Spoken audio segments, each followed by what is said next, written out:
अच्छा, अरे होटल पंचरुखी मस्त चलता। हाँ, बहुत भीड़। ऐसा हाल रही तो जल्द से जल्द 5 स्टार खुल जाई। हाँ, और कुछ ताज लेबा? होटल के बगले में। हाँ हाँ, अरे ग्रह वाटिका में एगो फ्लैट ले लहल जाई। हाँ भाई, अरे जल्द से जल्द। 30 रुपया में भर पेट बढ़िया बा। अच्छा चला, फोन रखा भाई, ग्राहक के बहुत लाइन लागल बा यहाँ पर। 30 रुपया में भर पेट भोजन मिलेगा? हाँ मिलेगा। 30 रुपया में भर पेट भोजन मिली? ये बोर्ड लिखे में ना पैसा लागल बा। हाँ समझे? खाए के बता खा, न तो रास्ता नापो। अरे भाई ठीक बाटे तो हम खा ही नु आइल बनी, तो रास्ता खा। ना पेल बनी। खाए के बा। अरे खाना है तो मैंने 30 रुपया में का मिली? 30 रुपया में 7 गो रोटी, अच्छा 2 गो सब्जी, दाल चावल।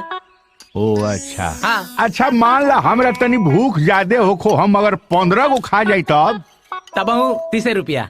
30 रुपया? हाँ। अच्छा अच्छा बाबू, हो गई। मान ले हम 20 गो खा जाई तब? चाचा 30 गो रोटी के भी 20 रुपया। अच्छा, हाँ। आ मान लो मन ना मानला 30 गो खा गई तब? 30 गो हाँ खा ले बा, हाँ तब 30 रुपया। ठीक, तब वो 30 रुपया। हाँ। अब 35 गो खा जाए तब? अरे तब 30 रुपया बाप। 30 रुपया 30 रुपया 30 रुपया। अरे तो मान ले कि भूखे नु हा, पेट हा, पूछ ली हल ठीक नु बाटे, बाद में तू माथा पर चढ़ जी तो हम का करे? अच्छा मान ले 40 गो खा गई तब? तो 40 गो खा ले बा। अरे मर्दे का मर्दे, तो मैंने मान ला हम पूछत तानी हम। अच्छा मान ले हम 50 गो खा गई तब? देखो चाचा, हाँ ए उम्र में तनी ढेर बात मत करा। अच्छा। बुझला? अरे 50 गो रोटी खाइबे ना तो यहीं मर जाइबा। 50 गो रोटी 50 गो रोटी हम ना खा सकिले। खा ले बा।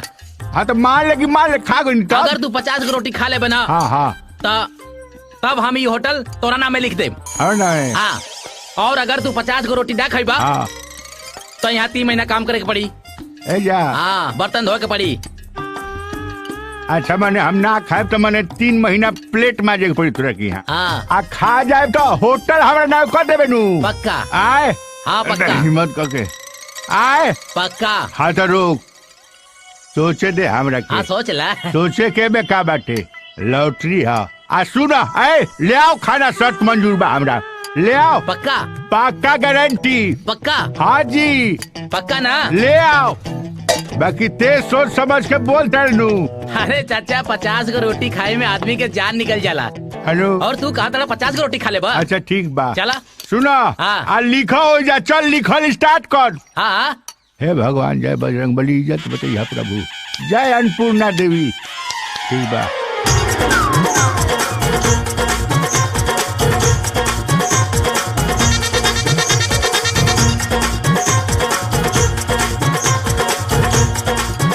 हेलो, ताकत का बड़ा रोटियां ले आओ।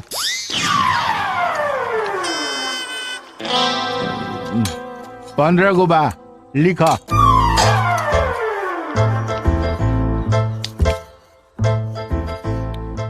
है सुन ना, बड़ा गर्मी बा, पंखा उखा नहीं खा लगौले?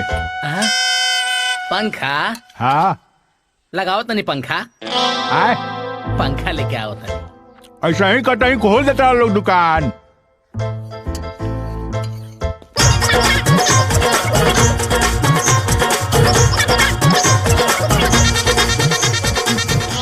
हेलो।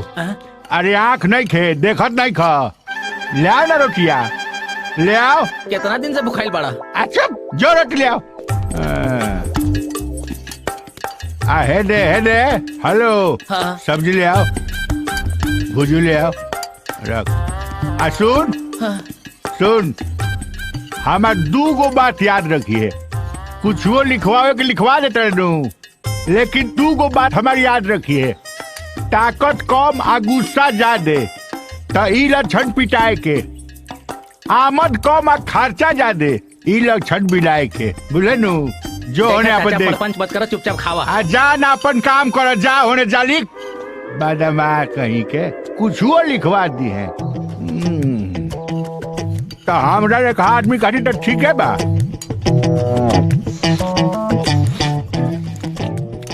कोनो पनीर उनीर के आइटम नहीं खा रखले। पनीर खैबा? हम होला के नहीं बुझा। राजमा खा चुपचाप। अच्छा ना ठीक बा। हेलो तनी लघु शंका के आओ तनी। ना ना ना ना ना ना एक के बैठका में खाए के बा। मने ना ज्यादा पेशाब बिल्कुल करे ना। ना। हाँ तो ठीक है बा बेटा, तो आज तोरो होइए गइल आज। चलाओ ले आओ रोटी ले आओ। रोटी ले आओ और ले आओ।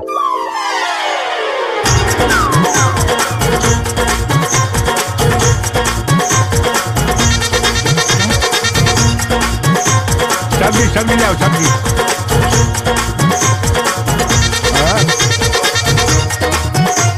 रोटी घो 5 7 15 22 22 8 30 30 5 35 35 को खत्म। हेलो हाँ पचरुखी ढाबा स्पीकिंग। हाँ कितना? 2 प्लेट पनीर चिली, 4 रोटी। अच्छा राजमा 1 प्लेट। 4 रोटी से ज्यादा होगा तो एक्स्ट्रा रहेगा। हाँ हम अपने नौकर को भेज रहे हैं। हाँ उसका नंबर लिखिए 94 95 99 99 98। हाँ अरे इधर आओ इधर आओ। कहा मालिक? करे 53 घंटा तुम 53 घंटा तुम खाली लंच बंद करता है। सुन रहे जाकर सामान जाके पहुंचाओ जाके, समझा ना? जाओ करो जल्दी साफ करो जाओ। अरे कहाँ मर्दावा मुँह जाता है रे? आओ रोटी ले आओ। रोटी? हाँ सुन सब्जी ले आओ, भुजिया ले आओ। सब्जी वब्जी सब खत्म बा। आए खत्म हो गई? खत्म। तो कुछ लिखे सलाद उलाद होई। हाँ तो ले आओ ले आओ। मरचा प्याज मरचा बा मरचा बा बस। आई हाँ। अरे लोहा चा बाजाए लोहा, जब इज्जत पर बात आ जाला नु तो कुछो कर सकिले। एहू पर घिस जाए हम। आओ ना। खा गई 10 गो और 45 हो गई। अब ना बची। कहले अलियो के ना बैठाओ तो झूठ मूठ के।